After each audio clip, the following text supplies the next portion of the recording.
just maybe to close it out, then there's another type of conservative there who might say that the reason the Tories didn't win is because Poilievre was such a put off to certain types of voters. And what is the point in running up the numbers with angry young men on the prairies in Alberta when actually what you really needed was a few of those older, more traditional conservatives in Richmond, Steveston East, in Port Moody, Coquitlam, in Surrey, White Rock, your riding, Joseph, to actually get the Conservatives over the line.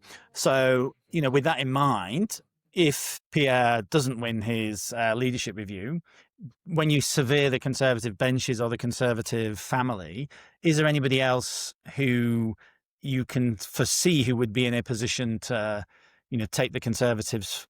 Who would be the natural heir? I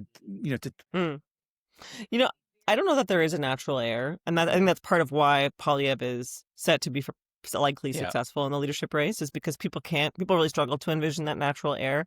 I think people have a real sense of, like, even if they don't like it, that times are changing, and you need a leader who is sort of interested in talking about that change instead of trying to avoid it and put their head in the sand. And so even those older voters, I think they kind of recognize that subtly, even if they don't like it. They don't necessarily want a candidate or a leader who looks like them.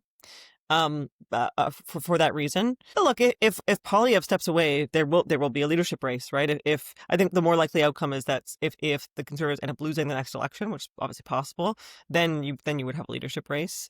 But I think people would look to a young sort of person with star power who can connect online in the way that like the millennial. We talk about millennials like they're this like young small cohort. They're the biggest voting cohort. We are young.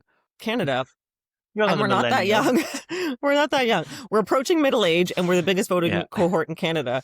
So people will look to a millennial or like a young Gen X. I think that is what will look successful. The young Mulrooney's are all very attractive and well spoken and engage online, and so people will talk about their names for sure. And I can wrap my head around that. That sort of makes sense to me.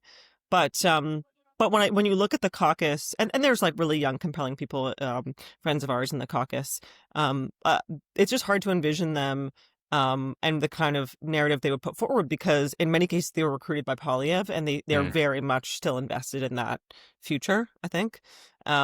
And so I've always been impressed by people like Melissa Landsman and Adam Chambers and others who can speak to that millennial voice. But I don't think you're going to hear what they're capable of until they really feel like they have a runway. And I don't think they're going to get that runway, because I think the membership, Poilievre has the membership. And so I think he'll do well in the leadership review. Anyway, I'm not, that's not spin. I just genuinely believe that. And he'll get another shot. So the question is, how well does he do on his next shot? And then what happens after that? Right. Yeah. And if you end up in a position where 2 years out, the polls don't change, the people start to think differently, who knows, right? So, Oh, sure.